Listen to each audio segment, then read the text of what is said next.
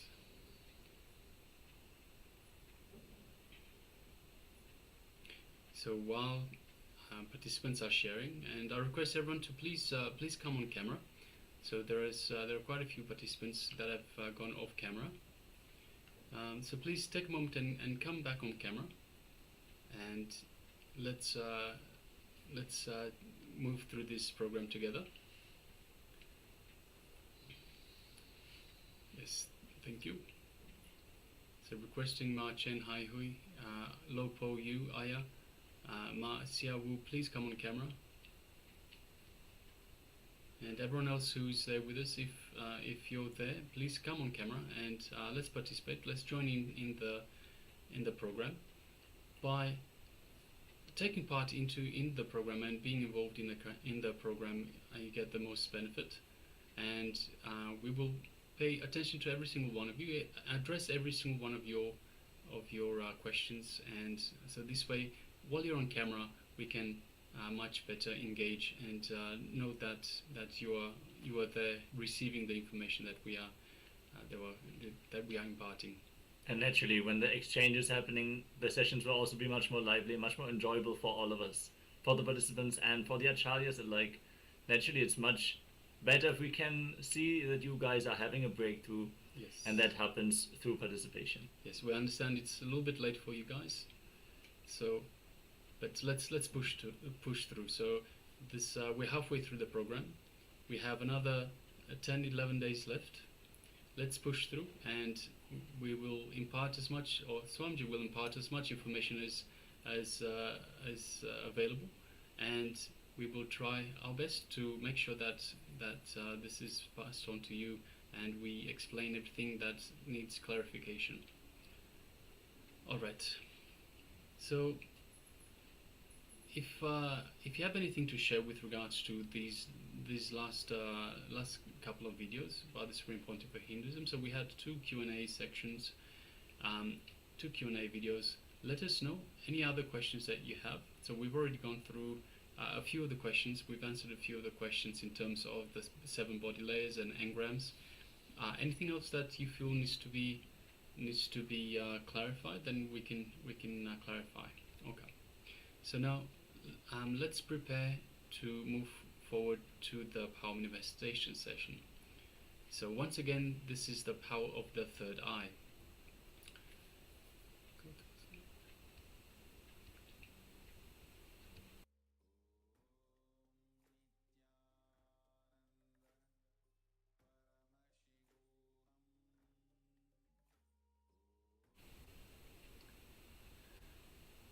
All right. So this the power of the third eye today. So we've had a few different versions. Go ahead, and you can tell them about it.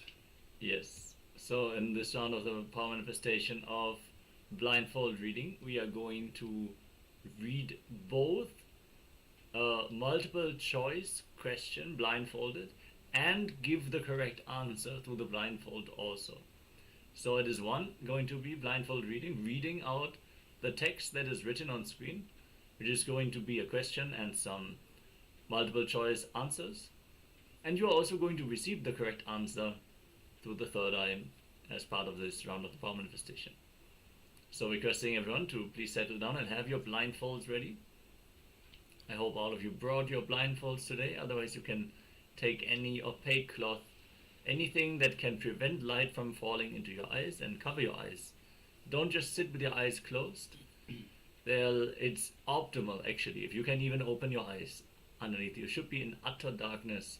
No light should fall into your eyes. That is the best, especially when you are still in the beginning stages of manifesting this power.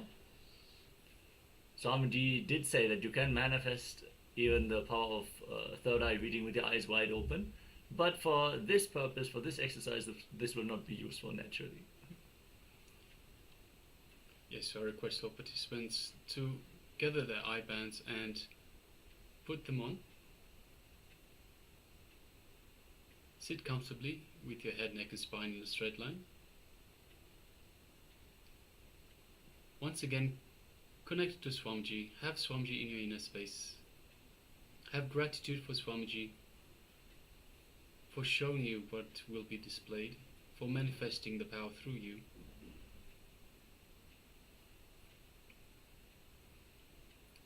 Connect to Paramashiva in your third eye. Just have Paramashiva gently in your third eye.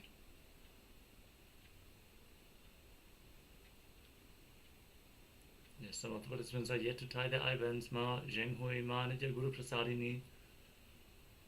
Please tie your eyebands and get ready.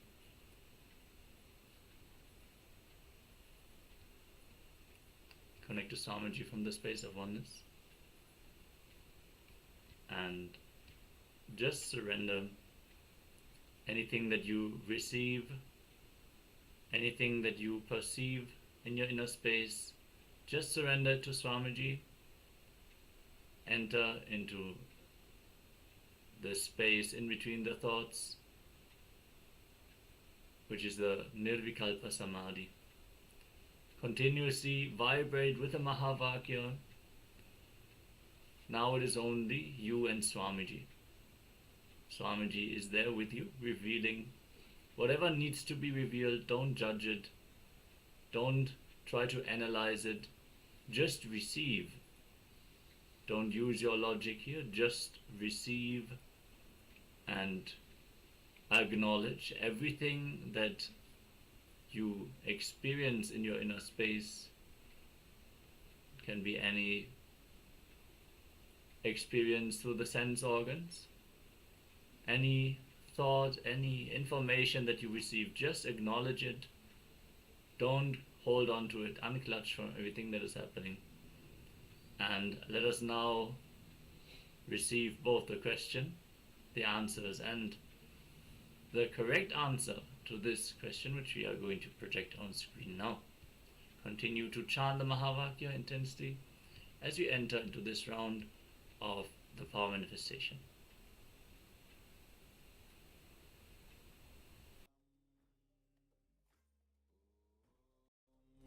Nithyananda Paramashivoham Om Nithyananda Paramashivoham Om Nithyananda Paramashivoham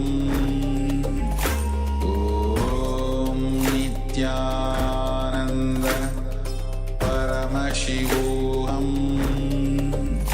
Om Nithyananda Paramashivoham Om Nithyananda Paramashivoham Om Nithyananda Paramashivoham Om Nithyananda Paramashivoham Om Nithyananda Paramashivoham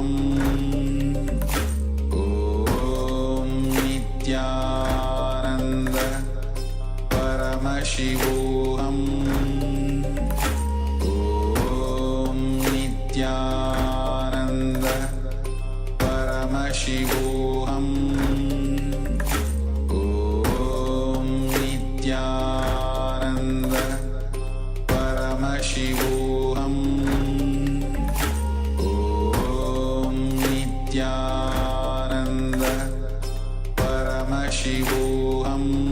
Paramashivoham